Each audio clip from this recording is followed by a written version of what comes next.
April 3rd, 1971. 8,000 people filled Nashville Municipal Auditorium for a gospel night. Elvis Presley is in the audience under strict orders from Colonel Parker, "Do not sing." Then Johnny Cash dares him, live, to forget the fame and sing gospel for his dead mother. What followed was so powerful the recording stayed hidden for over 30 years. And it begins with what both men carried into that room. That room was the Nashville Municipal Auditorium, hosting the Gospel Music Association Awards on April 3rd, 1971. What was designed as a quiet, structured evening of faith-filled tributes soon transformed. Roughly 8,000 spectators sat in the arena, expecting a routine, polished celebration of Southern gospel. They had no idea they were about to witness an extraordinary music history legend. For decades, the events of that night remained shrouded in mystery, preserved only in the memories of those present. The complete absence of any official audio or video in public circulation did not quiet the rumors. Instead, the missing tape gave the night a mythic status, turning a whispered backstage challenge into one of the most enduring mysteries in American music history. Elvis Presley sat in the auditorium that evening strictly as a guest, bound by rigid professional constraints. His manager, Colonel Tom Parker, had issued a direct order. Elvis was not to sing. Parker guarded his client's public appearances with fierce commercial control, and an unpaid performance was out of the question. Besides, Elvis was exhausted. He was still recovering from a punishing residency at the International Hotel in Las Vegas, a demanding run of shows that left him physically drained. But as he sat in the crowd, the gospel harmonies pulled at something deeper than contracts. This music carried him back to his childhood in Tupelo, Mississippi, to a small family home where his mother, Gladys Presley, sang hymns to comfort him. Gladys had passed away years earlier, but those songs remained Elvis's emotional anchor. He was a tired star under orders to remain silent, yet surrounded by the music of his mother's memory. Johnny Cash arrived that evening carrying his own heavy burdens. Married to June Carter, Cash was enduring the fragile, exhausting first stages of recovery from a near-fatal drug addiction. By early 1971, he was fighting to rebuild his life, clinging to a spiritual clarity that felt both precious and precarious. For Cash, gospel music was a literal lifeline. He sought solace, not a public stunt. He was a man in survival mode, searching for the same grace he desperately needed in his own daily life.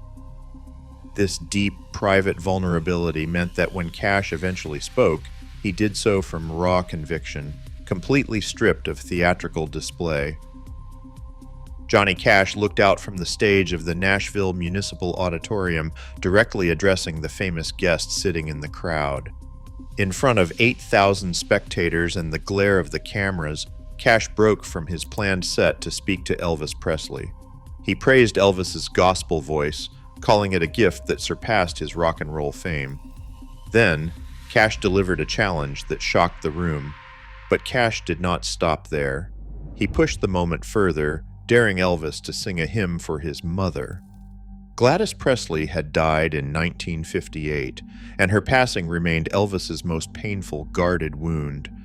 By invoking her memory on this stage, Cash turned a simple musical invitation into an intense, public confrontation. The room fell dead silent, waiting to see if Elvis would ignore his manager's strict orders or step into the spotlight. For several agonizing seconds, Elvis did not move.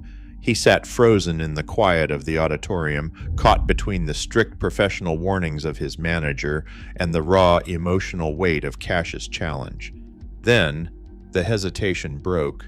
Elvis stood up and began the long walk toward the stage, his movements slow and deliberate under the intense gaze of thousands of spectators.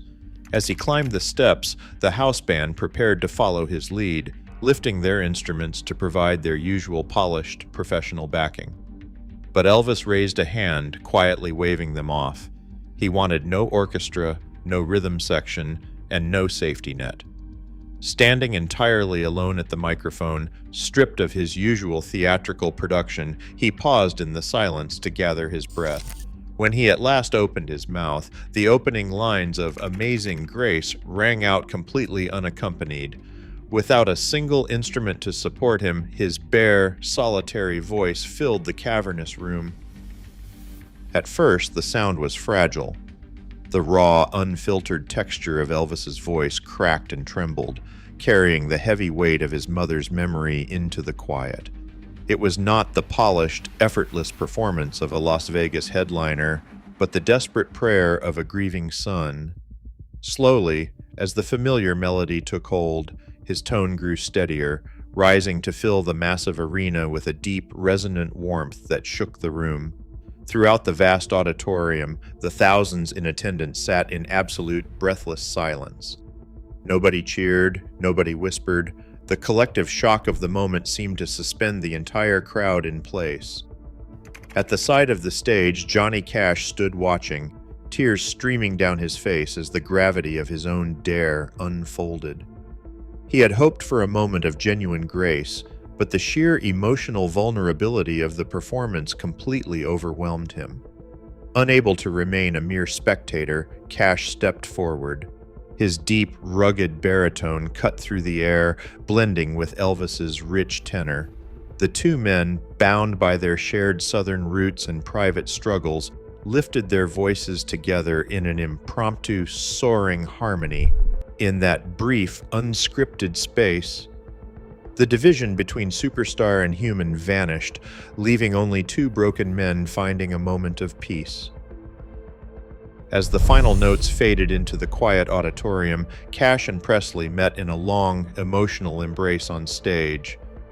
Eyewitness accounts suggest this was more than a performance, with reports later circulating that both men believed they had helped save each other during a time of heavy personal darkness.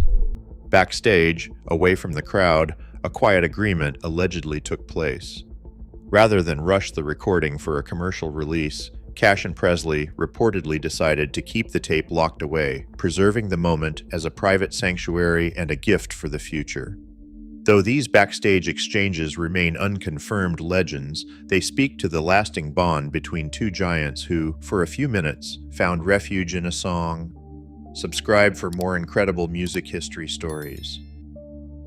The official public release of the recording did not occur until 2003, arriving 26 years after Elvis's death and 3 years after the passing of Johnny Cash. When the track became available to the public, music historians praised the performance as one of the most emotionally authentic gospel recordings ever captured. For Cash, the memory of that evening remained a personal anchor, which he later credited with helping him maintain his fragile sobriety during his early recovery.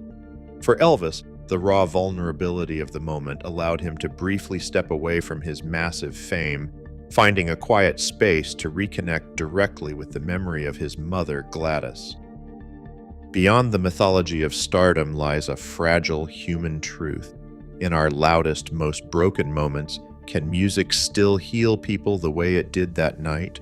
Subscribe for more legendary music history.